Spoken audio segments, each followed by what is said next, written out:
Yes, kuna aina kadhaa za maambukizi ya virusi vya homa ya ini au hepatitis. Kuna hepatitis A, kuna hepatitis B, kuna hepatitis C, kuna hepatitis D na kuna hepatitis E.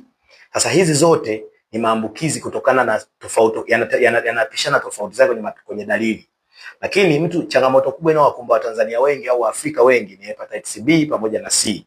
Haya ni maambukizi ambayo unaweza kuyapata katika njia ya kujamiana, unaweza kupata katika njia ya kukumbatiana na mtu labda na maambukizi naye hajui, labda amesweat na umesweat, mkigusana ile maji maji unaweza kupata maambukizi, labda kuna kidonda sehemu au kuongezewa damu au kuongezewa maji hospitali, unaweza kupata maambukizi. Sasa niko hapo kuelezea kwamba homa ya ini inatibika. Na inatibikaje? Inatibika katika mfumo ambao utatumia virutubisho kwa ajili ya kuimarisha kinga yako. Ikiwa na nguvu ya zaidi ya virus, maana yake una uwezo wa kuponya kabisa homa ya ini. Na tunapozungumzia kupona homa ya ini au kupandisha kinga yako ya mwili, lazima utumie virutubisho.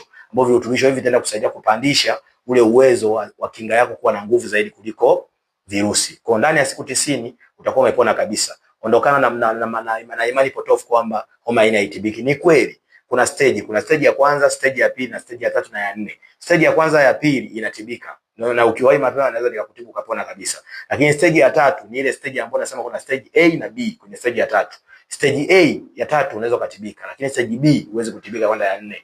Ambapo unakuta sasa tumbo linaanza kuvimba, unaanza kujikuta sasa unaanza kupata manjano mwili mzima, unaanza kupata macho ya njano, mkojo wa njano, miguu inavimba na vitu kama hivyo. Lakini pia unapata ugonjwa wa ini wenyewe moja kwa moja. Kwa hiyo niko hapo kuelezea kwamba ninaweza kukusaidia ndani ya siku 90, nimewasaidia watu wengi sana na kuna shuhuda mbalimbali ukizitaja cha kutumia. Kuna watu ambao wameenda kupima, wamekuta mambo yamekaa vizuri na wamepona kabisa. Karibu sana tukusaidie.